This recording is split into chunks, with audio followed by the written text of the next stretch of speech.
On December 27th, 2024, I discovered a connection that pieced together a huge part of the Vengeful Spirit mystery to the point where I claimed to have solved the Vengeful Spirit. But there was a problem. I never told you who the Vengeful Spirit actually was. So today, that changes. After researching for over half a year, I finally have all the connections to give a definitive answer to this question. So let's rewind it all the way back, shall we? Today, we solve who is truly the Vengeful Spirit.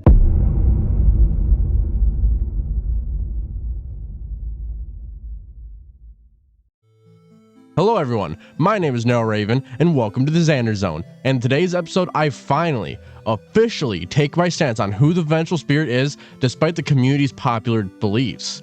So make sure to stick from the beginning to the end so you get the full slice on this theory and take a huge bite out of the story of the one you should not have killed. As always, if you enjoy, make sure to hit that like and subscribe button. Without further ado, let's get right into the video. Alright, let's do a quick recap on 14 Theory, as it's been a while and there's even more evidence from these cutscenes that I've now noticed, so let's get into it. First, let's take you back to high school, specifically Toy Chica's high school years. Now, at first glance, these cutscenes don't seem all that mysterious. You have a murderous chicken and 7 victims. Seems like a story about William and his murders.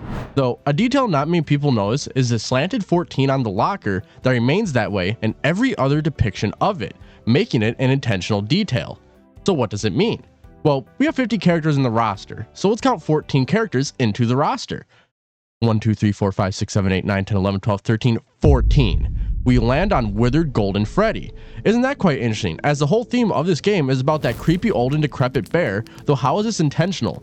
Well, if you're someone who believes that Toy Chica is William Afton, then you'll notice in these cutscenes that Toy Chica's locker is the 15th locker. So let's count again, shall we? 1, 2, 3, 4, 5, 6, 7, 8, 9, 10, 11, 12, 13, 14, 15. We land on Springtrap, which obviously is just good old Willie stuck in his favorite furry suit. At first glance, this just looks like a nod to Fredbear and Spring Bonnie. Though as we take a closer look, it's so much more than that, as throughout this game you can get 14 cutscenes. The final one being unlocked for being 4920 mode, which is of course Golden Freddy, alone in the void, twitching as he fades into the darkness. That's essentially a recap, so let's get into our new evidence.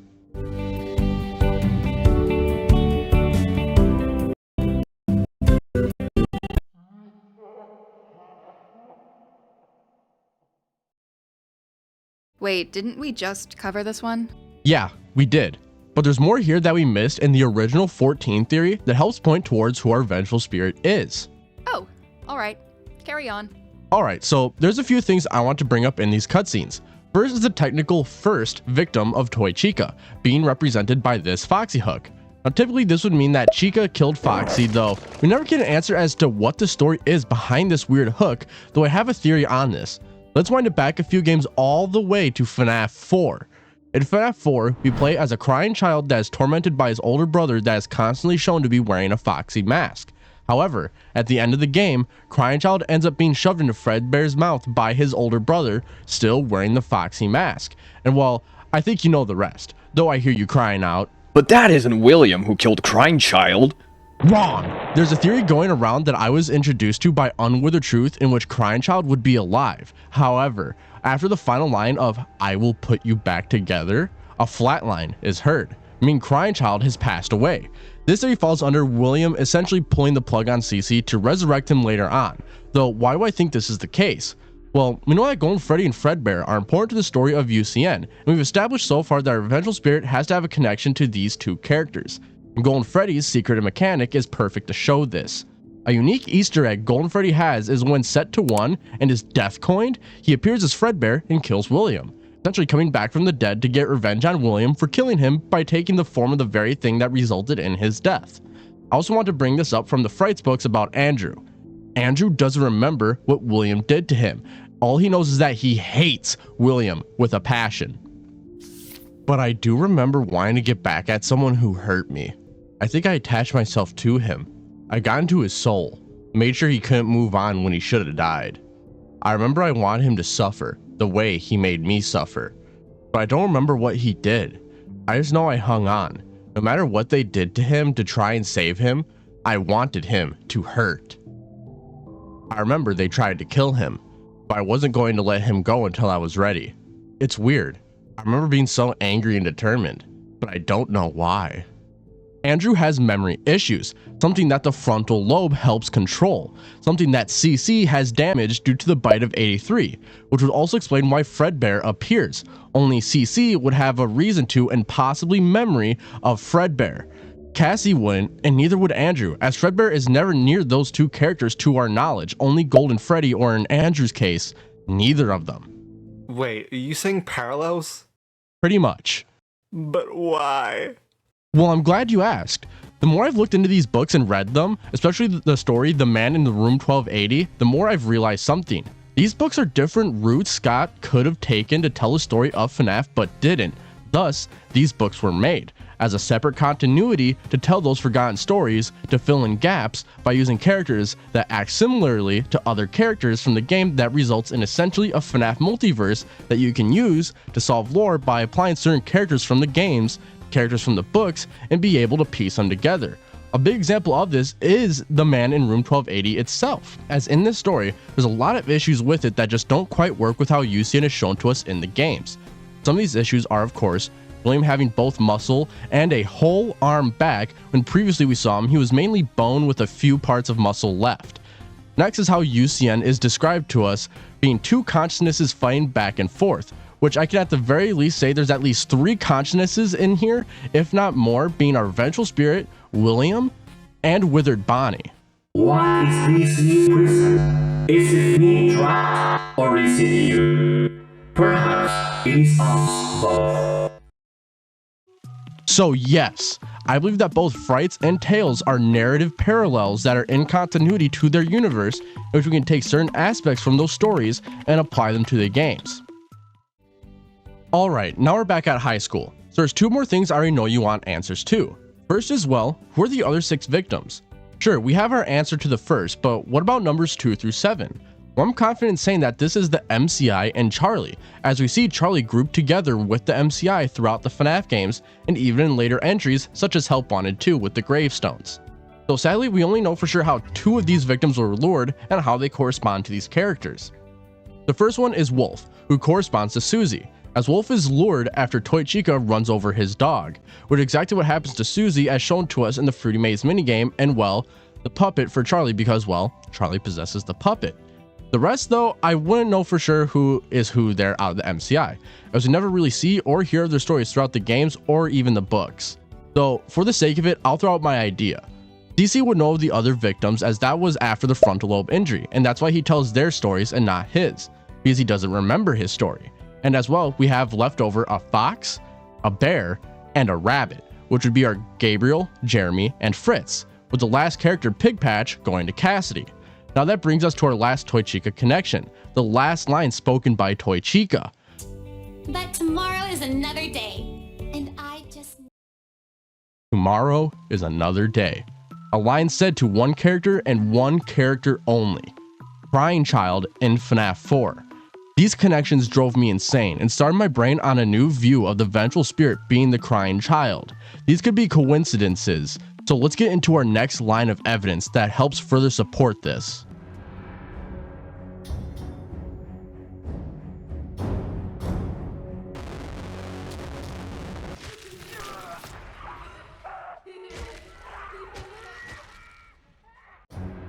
There's no way you're gonna connect Five Nights at Freddy's the anime to Crying Child. Well, I am. So let's get into it. So first, I want to connect these 3 characters, as we have Freddy, who is vengeful towards our next character, Foxy, which then there's Foxy's minion, Mangle. Wait, Mangle? That makes no sense. These are FNAF 1 animatron... Oh. So, if Bear of Vengeance is essentially Michael versus Crying Child, how can we say this for sure? Well, it's actually their dynamic, in the way Foxy describes the punishments for Freddy after each cutscene. So let's get into their dynamic. Well, Freddy constantly tries to get revenge on Foxy after Foxy keeps giving him punishments, in which Freddy plots consistently fail. However, Foxy's punishments seem almost childish in nature, for example, making Freddy cook him burnt breakfast, or making Freddy do his laundry. Now, as a brother myself, this sounds like something an older sibling would do to their younger sibling as punishment for annoying them or doing something bad, and thus you won't tell on them. So, how does Foxy describe each punishment? Well, punishment 1. A night he won't forget. So how does this connect to something that happens to Crying Child? Well, in the opening cutscene of FNAF 4, Crying Child is simply locked in his room all day? Night? Well, we can't tell because there's no windows in this kid's room, though regardless, being locked inside of your room for hours on end as a kid is definitely something you wouldn't forget. Now, punishment 2. I will humiliate him. And what happens on the second minigame of FNAF 4? Well, Michael quite literally humiliates CC by scaring him to the point in which he just flat out cries on the floor of the living room. Then punishment 3, I will test his determination. In which, in the third minigame, Michael leaves CC alone at Fredbear's and well, CC never makes it home on his own and just cries instead, completely failing Michael's test of determination. Punishment 4, I will give him a greater purpose. Which is the weakest one we have here, however, on the fourth minigame, guess what? CC is now the talk of the town, given the greater purpose of being the kid who cries under tables at Fredbear's family diner. Punishment 5. Wait, there's no punishment here. Foxy just plans to go on vacation. Well, it is a punishment rather, as in the fifth minigame, CC is locked in the backstage area and Michael just leaves to go and do what he wants. Lastly, the final Bear of Vengeance. Now, there's actually no punishment for this one, but rather, Freddy has something interesting to tell us.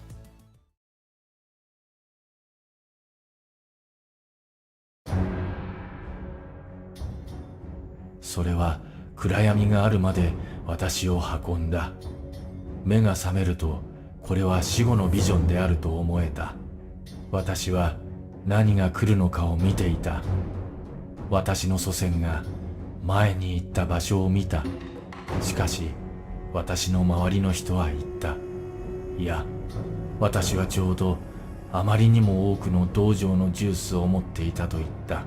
そして窓の下で、そして下のアルパカの飲み物のトラフに落ちた。ひどい匂いだった。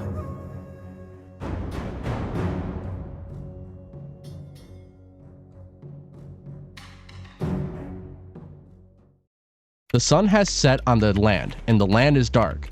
Sounds like the final minigame of FNAF 4, the sixth one in which the only light source fades away and the land goes dark. And lastly, Freddy vows to follow the fox, which is something Golden Freddy does in FNAF 1, 2, 3, 4, Sister Location, and FFPS.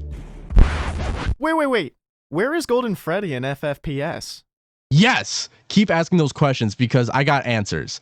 In FFPS, Golden Freddy has some rather interesting voice lines that he'd be saying to Michael. Thanks for letting me join the party. I'll try not to disappoint. One big happy family!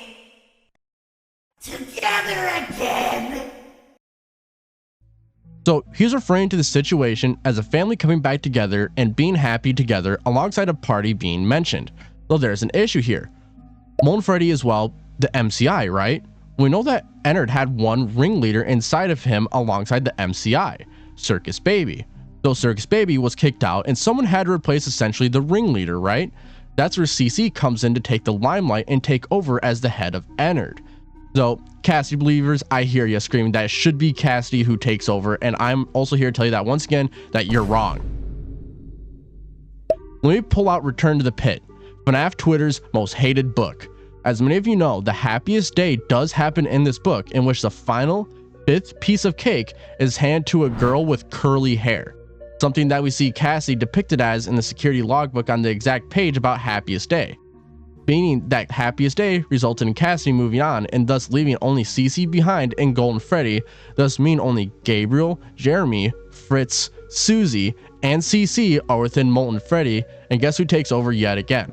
The only Afton left in the amalgamation, Crying Child. Which then explains our happily family voice lines and why Molten Freddy would kill Michael as CC would still want revenge on also Michael. Something we see in Bear of Vengeance and mean happiest day was actually only Cassidy's happiest day, which is why Freddy, Bonnie, Chica, and Foxy have interesting voice lines in some way throughout UCN, helping us to explain Withered Bonnie's voice line of confusion and Withered Chica's voice line of knowing the vengeful spirit. If you really want to erase the DCI, Mangle as well being Fritz. Though, enough of that, let's lighten the mood with...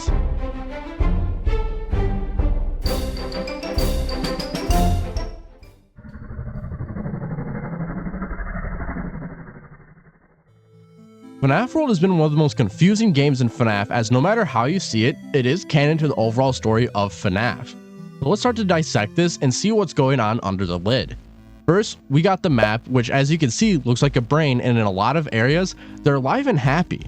But there's an area that's just a wasteland. The area that would be the frontal lobe, yet again. The frontal lobe, just being dead, should help us connect that this is CC's brain, though what does this mean for the story of FNAF World? Well, in FNAF World, we set up Happiest Day, and by doing so, we are helping him put the pieces back together. Now, we did answer Happiest Day earlier, being for Cassidy, and we are in CC's brain, so we must be helping CC put his pieces back together. That leaves two questions for us. Who is Yellow Eyes, and when does this happen?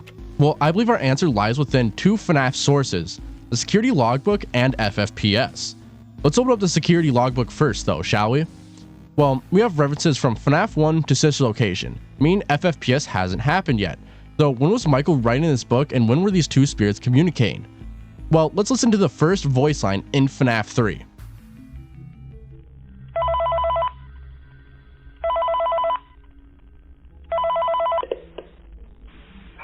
glad you came back for another night. I promise it'll be a lot more interesting this time.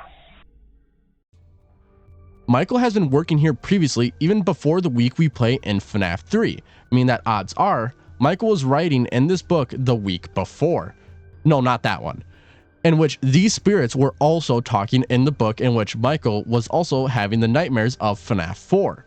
The security logbook is FNAF 3's week before, explaining how Michael is having nightmares of FNAF 4, and when these spirits are talking, though obviously CC isn't back together yet, as one of the spirits, who is CC, is confused but is slowly remembering his life, such as, the party was for me.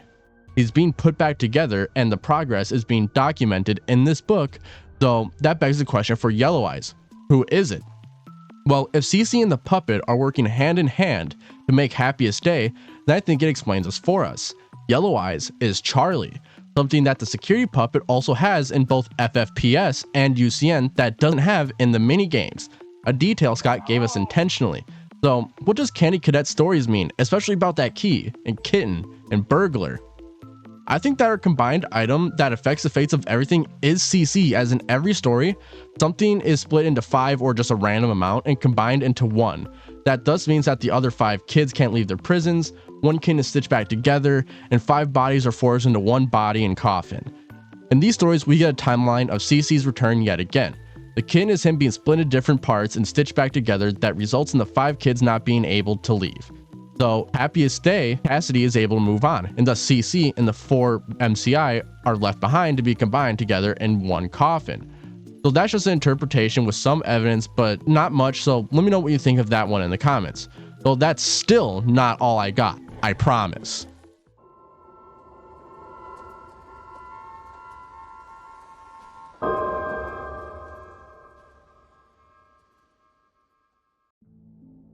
UCN has even more evidence that doesn't apply to just one section, so we're going to kind of just throw them into one category here.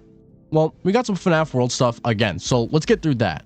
First is the fact that FNAF World characters appear in UCN, and no, I don't just mean Old Man Consequences. I mean Tangle, and White Rabbit, and Bounce Pot. Characters that only the player who is helping CC and CC would know about, which we have already established that Charlie is the one helping CC put these pieces back together. So with the appearance of OMC being another FNAF World character, who also is the only other character to have a unique interaction when set to 1, it connects Fredbear to OMC to one another, which again we've established that the only person who would have a reason to show themselves as Fredbear is Crying Child. Old Man Consequences seems to be essentially Crying Child's like guilty conscience within his own head, urging him to move on and let William deal with his own demons. Though Old Man Consequences also may be something else to CC, but regardless, Old Man Consequences appears in CC's head in FNAF World and appears again when CC is essentially in someone else's head, and later in Princess Quest, which it literally frees Vanessa's consciousness from Glitch Trap. Old Man Consequences seems to be a very mental relayed figure within these games that only appears when a conflict or an issue within the mind occurs and acts as a way to resolve those issues, always lurking and only gets involved when needed. So these voice lines really start to drive home who our vengeful spirit is.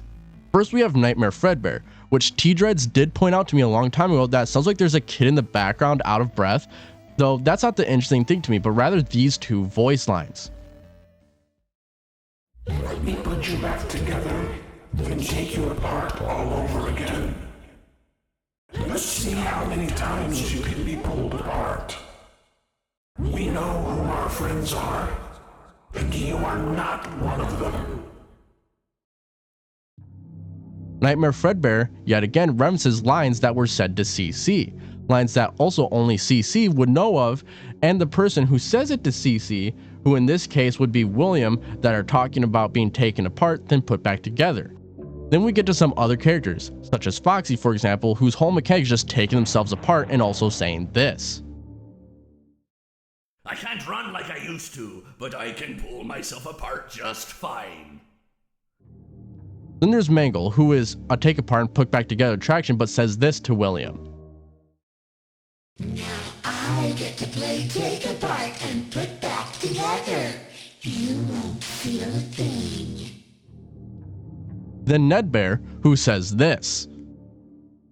This is how it feels, and you get to experience it over and over and over again, forever. I will never let you leave. So whatever William is going through, CC went through something similar, and I think this something is being taken apart and now being put back together. Essentially, Crying Child taking William apart and putting him back together in this hellish mindscape, even having two different Williams in one place to represent that split if you really wanted to go that far. Then of course, the fact that the Vengeful Spirit throws all William's misdeeds right back at him. FNAF 1 all the way through FFPS, places we see Golden Freddy constantly appear throughout the franchise. Golden Freddy in the office, Willard Golden Freddy manifesting, Crying Child tormenting Michael in his own mind prior to FNAF 3, which is our night gameplay of FNAF 4, Yendo in Sister Location, and Molten Freddy in FFPS. Crying Child has been able to see it all and was indeed following Michael everywhere he went, something he vowed to do when he died so many years ago. I also want to bring back Andrew. Now, when Andrew is brought up in Frights, specifically in the Man Room 1280, he is described as a shadow. Now, in UCN there's of course RWQ FSF ASXC, though a peculiar detail about Fredbear in this game is that he's encased by a shadow, something that would be an equivalent to Andrew also being encased in shadow. Now, this could just be a coincidence or just me looking too hard, but something I thought I'd bring up and I'll let you all decide on that one in the comments. Lastly, I want to connect how the Vengeful Spirit is described to our candidates of CC, Cassidy, and Andrew. Well, we know the Vengeful Spirit has to be killed by William in some way, has to have short and straight hair, and has to be a male, which leaves us with only one person who fits this category.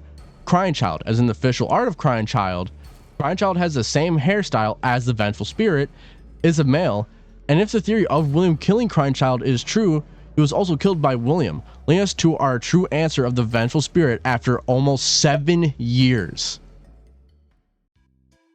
So, what does it all mean? Well, what it all means is just, Crying Child is the one you should not have killed. Since we got our explanation for the way William killed him via the flatline, and the fact of you needing to kill Golden Freddy to get Fredbear, which is the reverse of what happens to Crying Child, in which in a way you'd have to kill Fredbear to get Golden Freddy, as well as all the references to Crying Child, FNAF 4, Crying Child's life, and more, I feel there's a lot here to try and point us towards CC as the Vengeful Spirit. Though notice how I said point towards and not confirm. So at the end of the day, every connection here could be a coincidence, me trying to reach too hard, or maybe these connections all mean something but I just pieced them together wrong. Though I think I hit the bullseye on this one, as I feel it helps piece together a lot of things that can help coincide with previous entries and future entries, alongside the books and anything else that may come forward. So at the end of the day, my job isn't to tell you what to think, it's to get you to challenge your beliefs and see what you think holds up. So I want to give you a challenge to you all. When you comment down your disagreements, I want to hear what counter evidence you have, though I really want you to go for those strong pieces of evidence, as that's where it'll really get us as a community thinking. So yeah, Candy Cadet is for sure the weakest point we have here, and our strongest is just the sheer amount of references to Crying Child, though each one vary in strength. And I want you to explain why you think each piece is strong, weak, or somewhere in between, though of course, Remember to keep it kind, calm, respectful, and that's just a theory, as the best kind of criticism is constructive, as it helps build while destroying to make something even more beautiful that was once there, and that's how FNAF will be solved and how we as a community can come closer than ever before. All right, that is all that I have for today's episode. So before we get into all the cool stuff, which I do encourage you all to stay till the very end of this, because I have a lot of cool things I want to share with you all. But of course, thank you to everyone who not only just voice acted, but also helped out behind the scenes with kind of like the scripting of it. Basically, they helped out read it, give me feedback on the theory and stuff like that. So thank you to all those people. You can see all of them in the description down below. Thank you all so much. Now I want to get into the cool stuff. So we're going to be doing another charity event in November. It's going to be hosted by Jerikai Games, who was in this video. And well, going to be a Dead by Daylight tournament with a bunch of people. You can see all of it on the right side of the screen here. And yeah, I'm really excited for it. It's going to be on November 13th to the 15th. So the 13th, 14th, 15th at, I believe, 2 p.m. EST. Don't quote me on that. I might be wrong. I'm trying to remember it off the top of my head, but yeah, that's happening. I'm going to be doing Bendy in the Dark Revival live stream. As many of you know, I played the first game a long time ago. And well, I want to get through the rest of the Bendy series before the third game comes out. And also just an update on One More Night Mental Health. Production's going along really well. And well, I hope you guys kind of like this newish kind of style of video where I try to incorporate more humor into it. I'm still trying to find my kind of flow with it and how to incorporate it and all that stuff. But I hope you guys did kind of like enjoy it a little bit. Maybe it gave you a little bit of a smile or something like that. You know, I didn't take the video as seriously as I normally would because I kind of want to show who I am as a person more. So I hope you all enjoyed it. If you have any tips or feedback, please let me know. Otherwise, as always, I hope you all enjoyed. If you did, please do hit that like, subscribe button, as we have a goal of 14,000 subscribers by the end of the year. While you're at it, comment down below really anything in the whole wide world. Just remember to keep it kind, calm, respectful, and that's just a theory. Share this video with your friends and families. Every single bit helps. Without further ado, I hope you all enjoyed. Have a great day, stay safe, and peace out.